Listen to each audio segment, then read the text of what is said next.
Welcome to the Russian Rulers History Podcast, Episode 89, Jockeying for Position.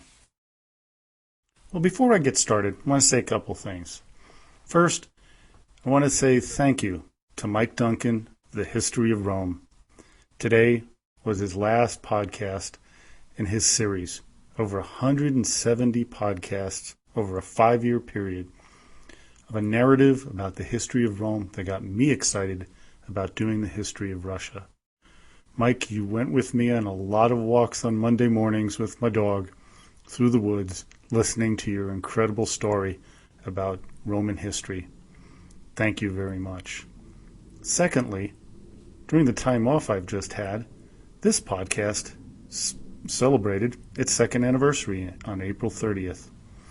I really want to thank all of my listeners. I just look at the statistics when I download them and just am amazed at how many of you are following this podcast.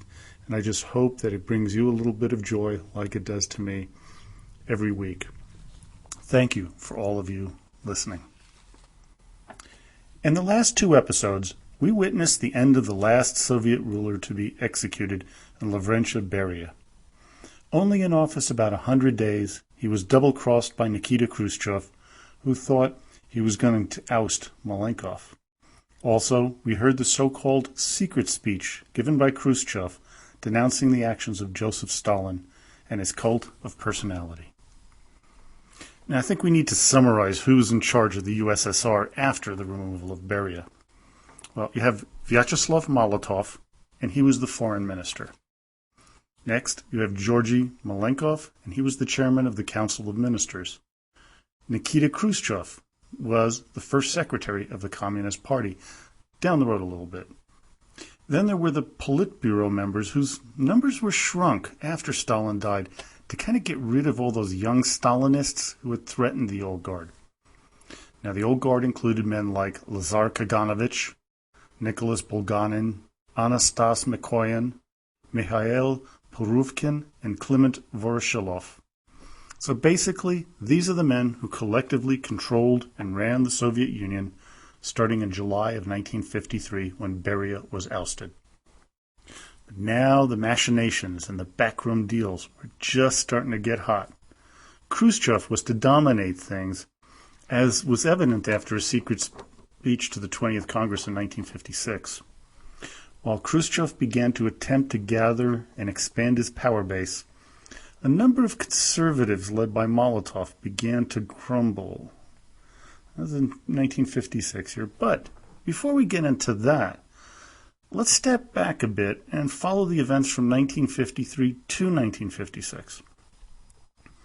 Now, the first standoff, so to say, for power after Beria's removal was between Georgy Malenkov and Nikita Khrushchev, which started in March of 1953, immediately after Stalin's death.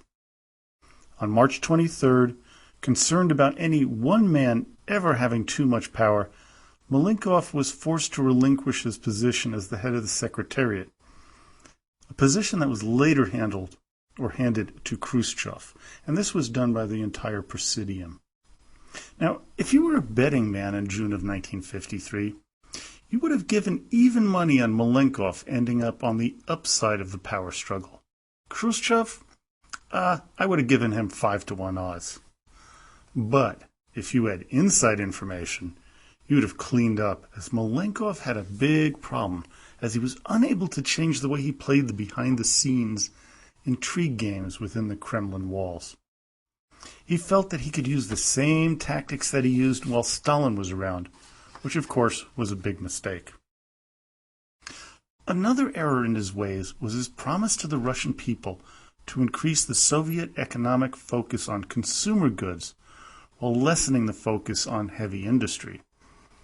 While this might have been popular with the people, what Malenkov failed to realize was the inherent vested special interest groups like the military that were opposed to such changes. While appealing to the masses, this made him more enemies than friends in the Presidium hierarchy, which the more cunning Khrushchev was to take advantage of.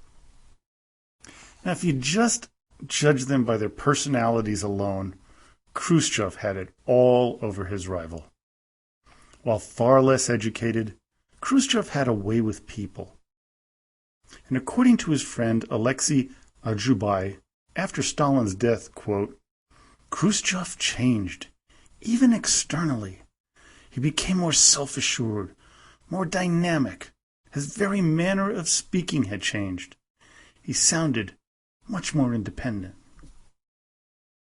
Well, the man who under Stalin was considered a dolt was anything but one. I mean, Beria was once quoted as saying that Nikita was a fat, clumsy, red-mugged fool who he, past master of intrigue Beria, could wrap around his finger. Well, even though Khrushchev was deeply involved with the plot to remove Beria, the others in the Presidium continued to underestimate him.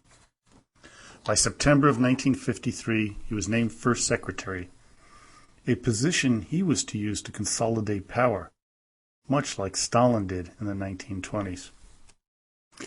Now, William Taubman, in his Pulitzer Prize-winning biography on Khrushchev, wondered whether there should ever have been a split in competition between Malenkov and Nikita. Writing about Malenkov, he says, quote, but was his clash with Khrushchev inevitable? Malenkov was no Superman, but he had strengths that complemented Khrushchev's. Khrushchev was impulsive. Malenkov was steadier. Khrushchev craved the limelight. Malenkov might have settled for a lesser role, and they certainly had aims in common, especially in agricultural and foreign policy, and they were as close personally as any Presidium members could be. Well, the inevitable answer to the question was egos. Malenkov, even though he didn't crave the limelight, he didn't like how Khrushchev constantly hogged the spotlight. And Nikita, he had a deep-seated dislike of Georgy, despite outward appearances. Add to that, as Malenkov's former son-in-law Vladimir Schomburg said, quote, it was common knowledge that Molotov, Kaganovich, and other members of the Presidium hated Malenkov. Khrushchev began to make his way around the Soviet Union to increase his power and prestige. Molotov writes, quote, Khrushchev traveled to the provinces a lot, to collective and state farms, and you can't fault him for this. This was precisely his positive quality. He was everywhere. Stables, boilers, etc. He met with simple workers and peasants more than Lenin or Stalin did. There's no denying that. People were at ease with him. They treated him as one of their own.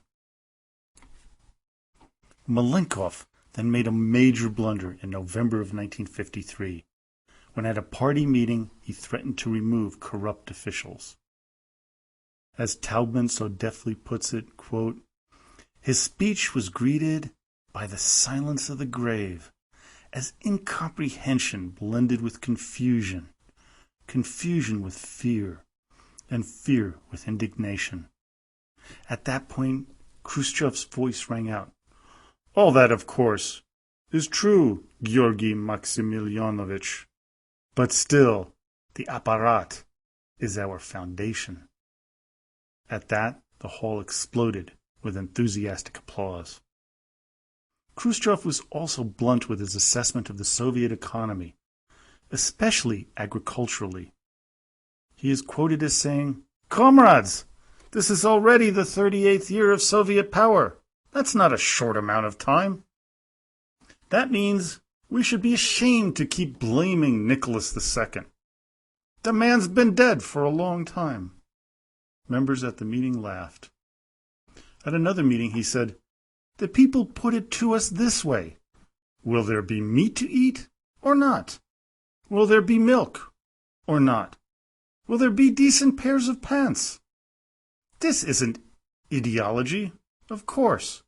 But what good does it do if everyone is ideologically correct but goes around without trousers? Laughter ensued, along with applause. You can see how Khrushchev was able to deftly communicate easily with his audiences. In 1954, Khrushchev came up with an idea, which was later to be proved as disastrous, although early on it reaped great rewards. This was to develop what they called the Virgin Lands. They were going to develop them agriculturally to stem the tide of hunger throughout the USSR. These lands were in Kazakhstan and Siberia. The Kazakh party leader, Sheikhametov, objected, saying, "Kazakhstan is for sheep, not for grain. The virgin lands mustn't be developed." Khrushchev then quickly replaced Sheikhametov with Panteleimon Ponomarenko and made Leonid Brezhnev his deputy. An order was sent to develop 13 million hectares within 2 years by rallying 300,000 Komsomol volunteers to head to the Virgin Lands. What wasn't thought out fully was the reallocation of machinery from the regularly cultivated lands of the south to the new areas.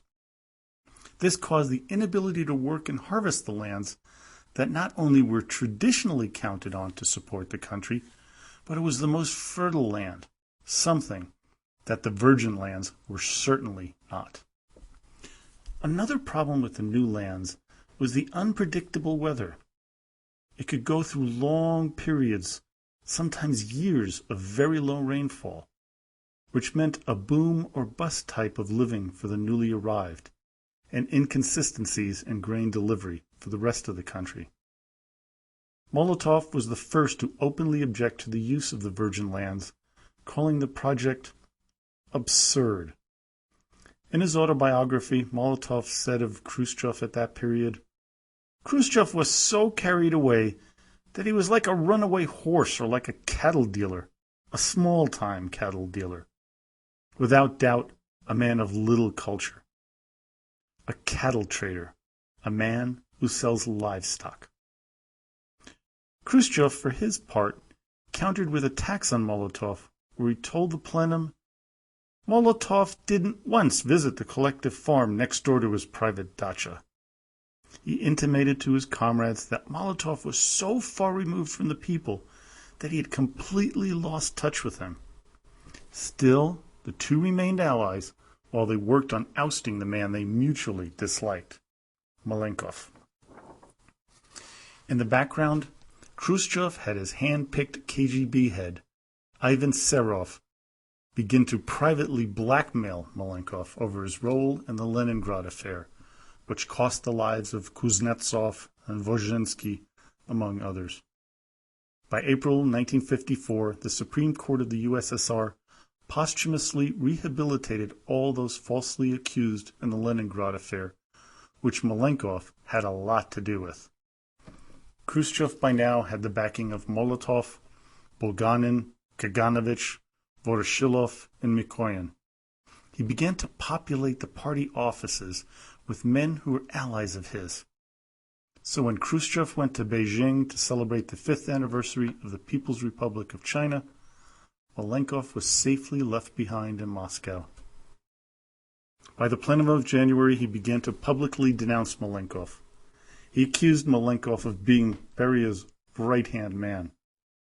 Molotov jumped in and added, "Lavrenti and Georgy and Lavrenti. They were always together, drinking, riding at the same car, at each other's dachas." The plenum then drafted a resolution that implicated Malenkov in the Leningrad affair, and Khrushchev blamed Malenkov for Beria's ill-thought-out plan to let go of East Germany. If this had been Stalin's time, Malenkov would have been liquidated. Under the new regime, he was merely removed from power. Over the years, he was moved further and further away from the center of power. Eventually, he became a devout member of the Russian Orthodox Church, and when he died, he was a reader in the church, an important yet lower position. Some have written that the removal from power and his subsequent rediscovering religion was a relief for a man so close to the pinnacle of power. Next in Khrushchev's crosshairs was Stalin's longtime right-hand man, Molotov. Good old stone arse. Initially, the two men respected each other, with Khrushchev being careful around Molotov, especially when it came to foreign policy matters.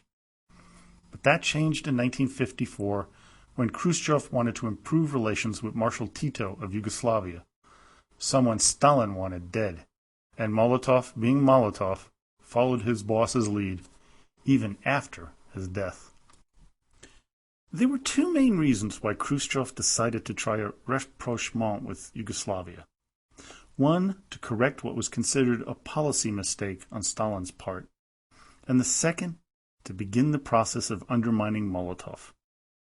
He knew that Stone Arse would show strong opinions about not repairing relations with Tito, as he was the main architect of the split between Belgrade and Moscow, under orders from Stalin, of course.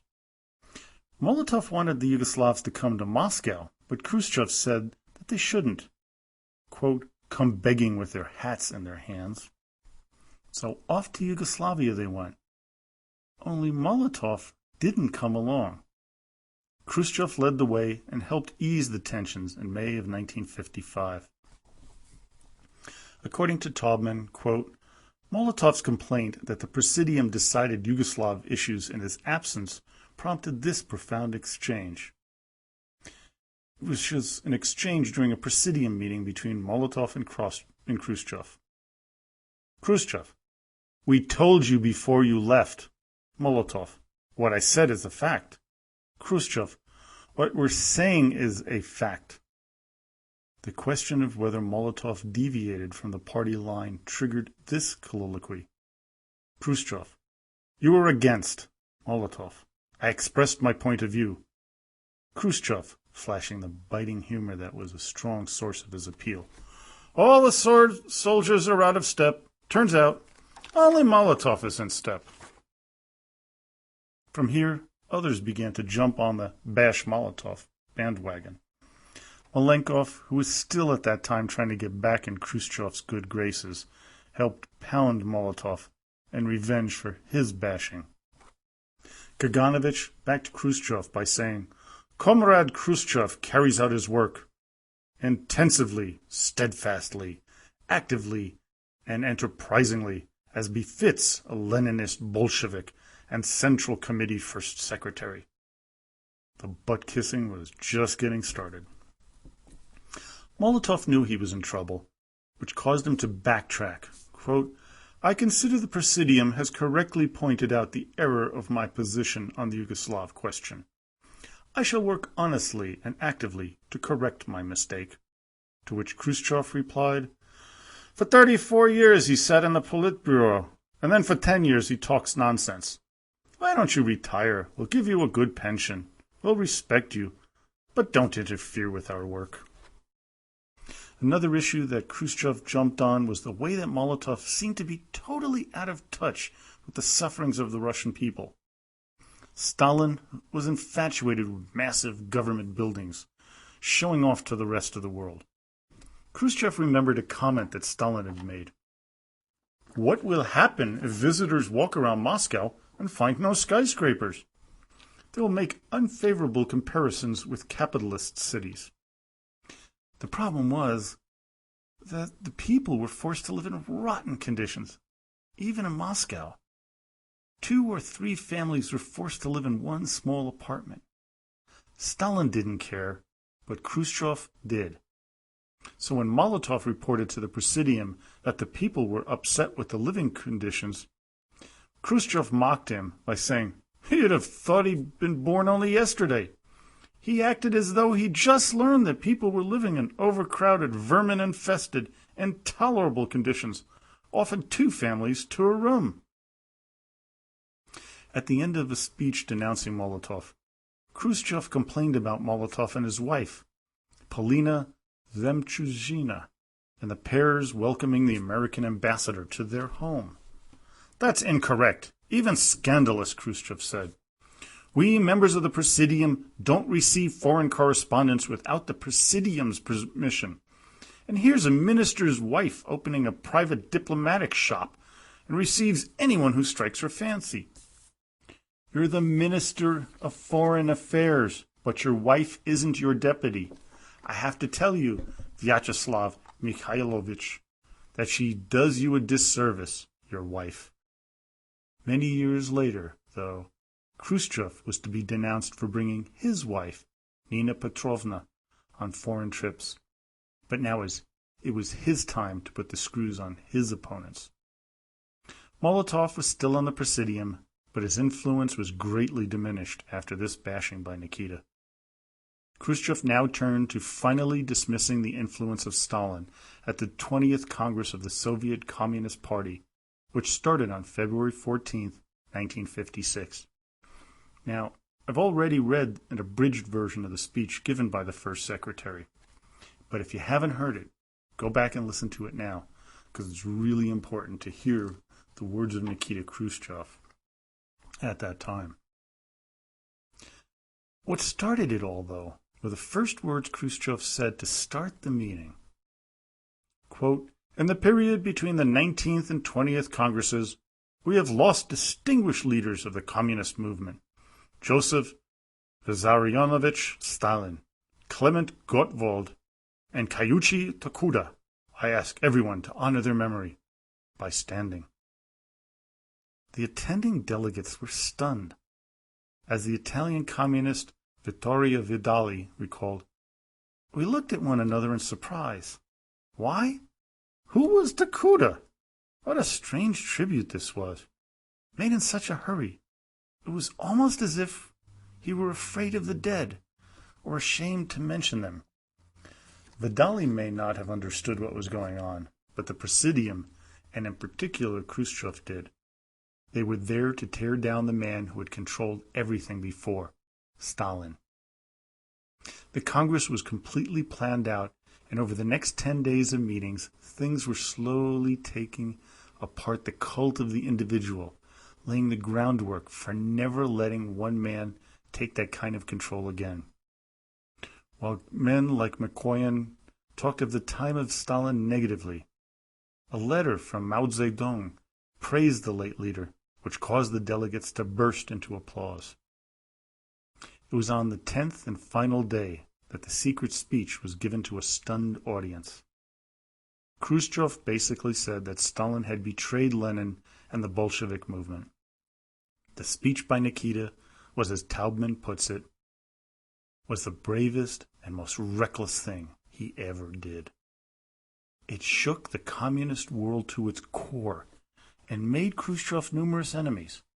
Men like Voroshilov, Kaganovich, Molotov, and Malenkov, who were called out during the speech and vilified, knew that they had to take Khrushchev out. In his attack of Voroshilov, he yelled at him, "Hey, you, Klim, cut out the lying. You should have done it long ago. You're old and decrepit by now. Can't you find the courage and conscience to tell the truth about what you saw with your own eyes?" Voroshilov was stunned and red in the face because of the attack. Next time, we discuss the aftermath and the effects of the speech and the coming of the first foreign crisis that Khrushchev had to deal with, the Hungarian Revolution. Well, I hope you enjoyed today's podcast. Anybody who hasn't given me a rating on iTunes, I'd really appreciate it. It really helps move me up the rankings and gets more listeners to be aware of the podcast. Of course, you can always please, just visit our fellow listeners at the Russian Rulers History Podcast Facebook group, or go to the website at RussianRulersHistory.com, where you can ask a question, leave a comment, or make a suggestion. But now, as always, до свидания и спасибо большое.